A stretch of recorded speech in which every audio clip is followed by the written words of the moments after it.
it sneaks up quietly. One day you're rushing through life, juggling a dozen obligations, attending family gatherings, getting calls from friends, barely having a minute to yourself. Then slowly, almost imperceptibly, the noise starts to fade. The phone rings less, invitations thin out. The calendar that once overflowed with errands and commitments now has blank spaces that feel both refreshing and strangely unfamiliar. After 60, many people report an odd mix of peace and loneliness.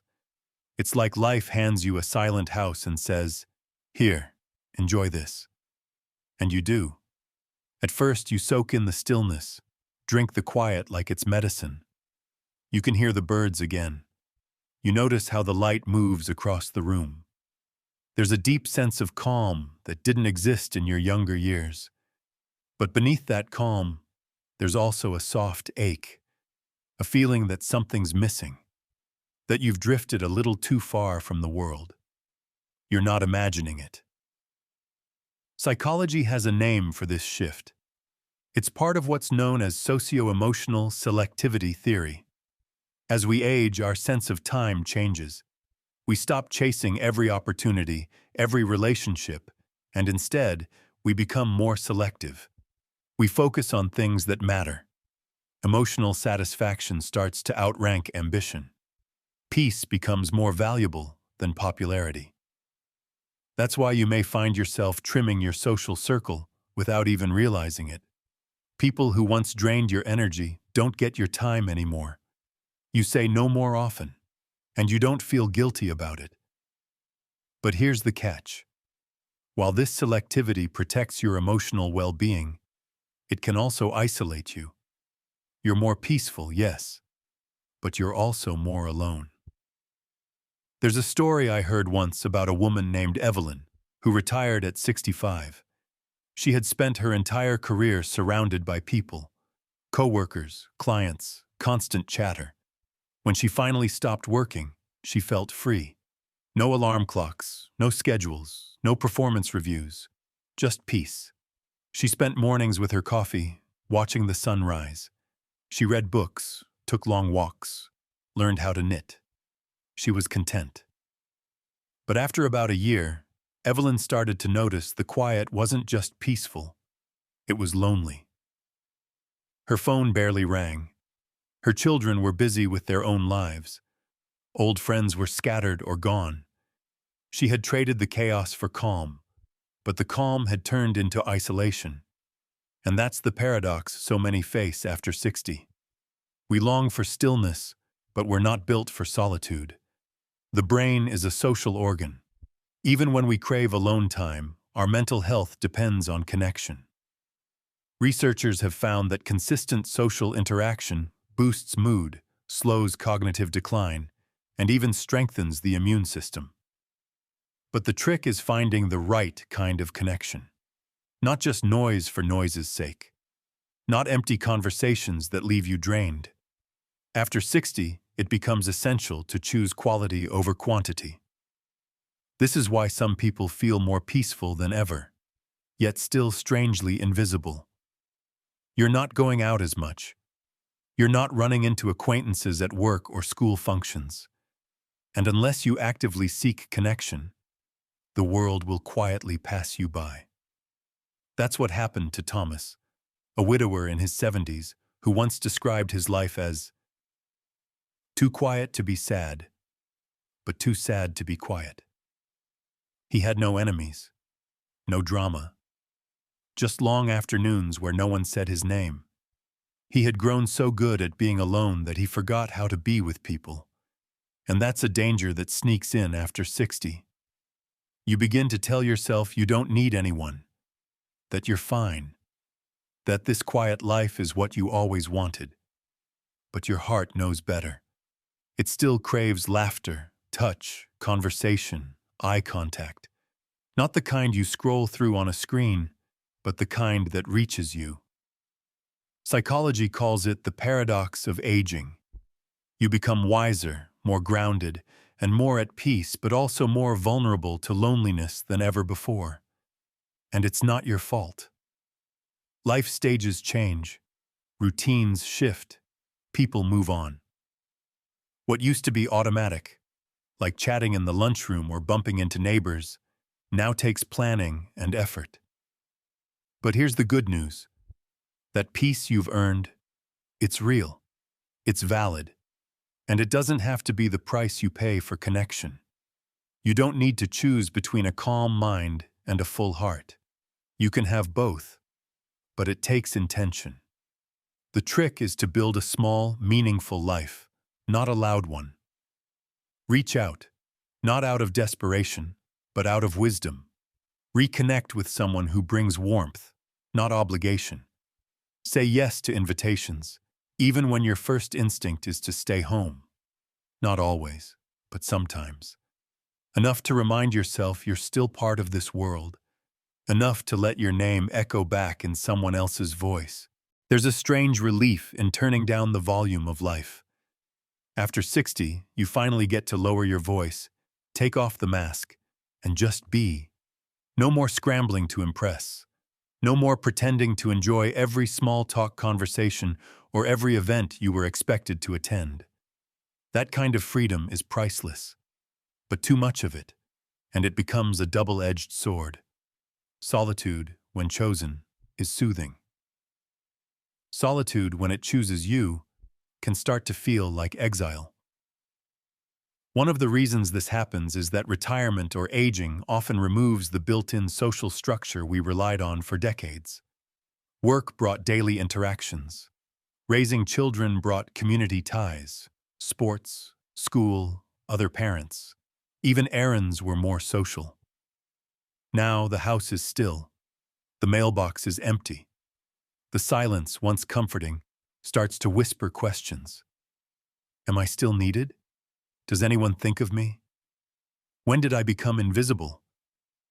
This feeling isn't weakness, it's biology. Human beings are wired for connection. Older adults are often told they should be strong, independent, self-sufficient. But strength doesn't mean silence, and self-sufficiency doesn't mean you don't deserve companionship. The problem is, the world tends to forget older people. It doesn't do it out of cruelty, but out of ignorance. People assume you're fine. They assume if you wanted company, you'd ask. But pride gets in the way. You've been strong for so long that admitting you're lonely feels like betrayal, like you're failing at aging well. But the truth is, asking for connection is the strongest thing you can do. Psychologists refer to the disconnection loop many seniors fall into. It starts small. You skip a gathering. You stop calling first. People stop reaching out. You tell yourself they're busy. You convince yourself you're fine. Then weeks go by, months, and suddenly the idea of calling someone feels awkward, even scary. What if they forgot you? What if they moved on? This is where intentionality comes in. Just as you had to work hard to build a career, raise a family, or run a household, you now have to build your community. Not necessarily a big one, just enough. One friend to walk with, one neighbor to share coffee with, one group to meet with regularly, even if it's just to talk about books or play cards. Because when you engage, your brain lights up. Studies show even brief moments of eye contact or laughter can lower blood pressure, reduce anxiety, and improve sleep. That's not fluff. That's science. Connection is medicine. But let's be honest, starting again isn't easy. Making new friends after 60 is like trying to join a club where everyone already knows each other. It's uncomfortable. It's humbling. But it's possible. One trick? Lead with curiosity, not need. Ask people questions.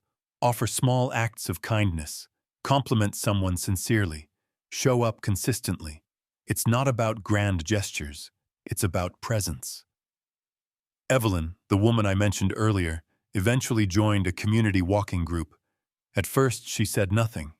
Just nodded, smiled, listened. Then one day, someone asked her name. The next week, they saved her a seat. Over time, the quiet shell cracked open. She found herself laughing again, feeling seen, all because she dared to leave the house on a Tuesday morning. What made the difference wasn't the group. It was the courage to show up before she felt ready. That's the secret. Show up before you're ready. Pick up the phone even when it feels awkward. Send a card just because. Drop a compliment into someone's day. Not because you're desperate, but because you understand something now. Peace and connection don't cancel each other out. They nourish each other. You've earned this phase of life. You've survived things others couldn't.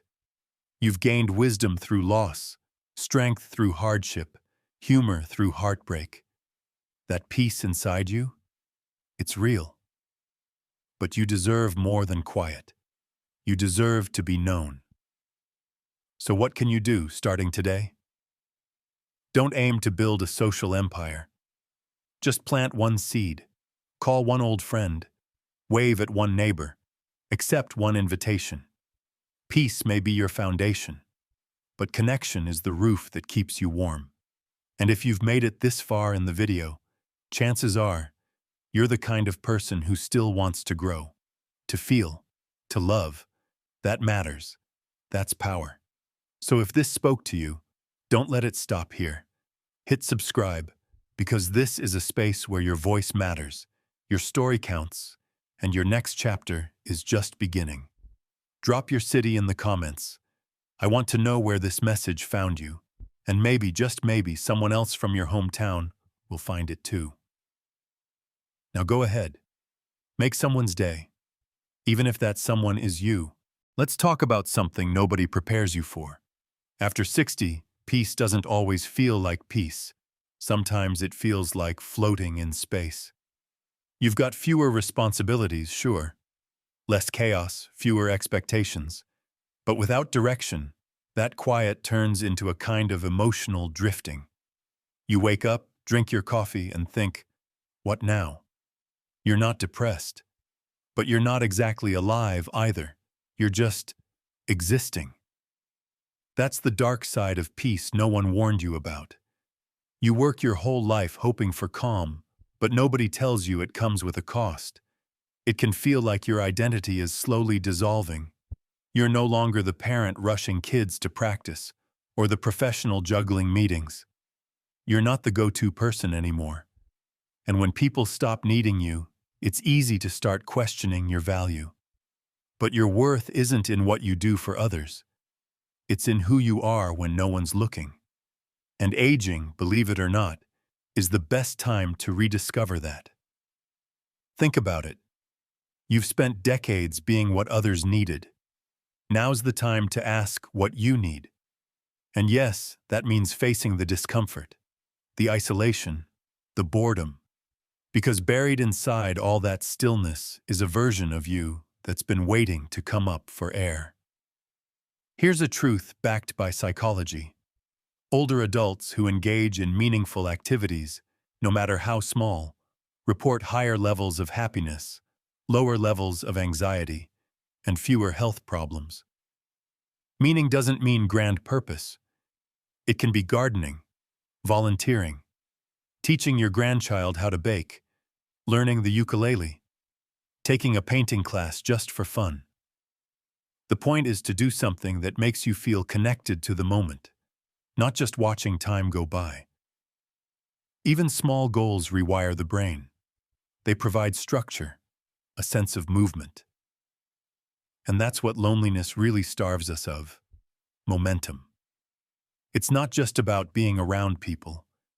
It's about feeling like you're still part of the world's rhythm, that your presence still leaves ripples, and you don't have to do it alone. There are senior centers, hobby clubs, walking groups, online classes. It may feel awkward at first. You might think, I don't belong there, or I won't fit in. But try anyway, because your peace is precious, but it wasn't meant to be your prison. Thomas, the widower I mentioned earlier, eventually started volunteering at the local library, not because he loved books, but because he missed hearing his own voice in a room. At first, he shelved quietly. Then a boy asked him where the dinosaur books were. That was it. That one question turned into a conversation. That conversation turned into a routine, a rhythm, something to look forward to. He went from floating in space to feeling his feet on the ground again. That's what intention does. It anchors you. It gives shape to your days. You don't have to chase youth. You don't have to be busy like you were at 40. But you do need texture in your life. The kind that comes from being seen, being useful, being curious. Not because society demands it, but because your soul does. And if you're thinking, it's too late for me, I promise you, it's not. There's a woman named Marjorie who joined a painting group at 79. She hadn't painted since high school. On her first day, she forgot her brushes. She almost didn't go back. But she did. Now, every Thursday, she walks in like she owns the place. Her paintings, they're not masterpieces, but her smile is. And that's the point. She traded quiet for color. And now, the quiet doesn't feel so empty anymore. Peace after 60 is a gift, but only if it's filled with life. Otherwise, it becomes silence that grows teeth. So here's your challenge. This week, interrupt your own routine. Say yes to something small. Take the long way home. Compliment a stranger. Ask your neighbor about their day. Try a new recipe. Sit in the sun and really let yourself feel the warmth. And when the voice in your head says, "Why bother?" answer it like this. Because I'm still here. Because I'm not done yet. Because peace and connection aren't rivals. They're partners. And if you've stayed with me to the very end of this video, then you, my friend, are exactly the kind of person who understands that aging isn't about fading out. It's about tuning in. So if you haven't yet, tap that subscribe button. This space was made for you, quiet thinkers, late bloomers, peace seekers. Drop a comment below and tell me something small that brought you joy this week. Your joy might just spark someone else's light. And if today felt a little less lonely because of this video, well, then we've already started something beautiful.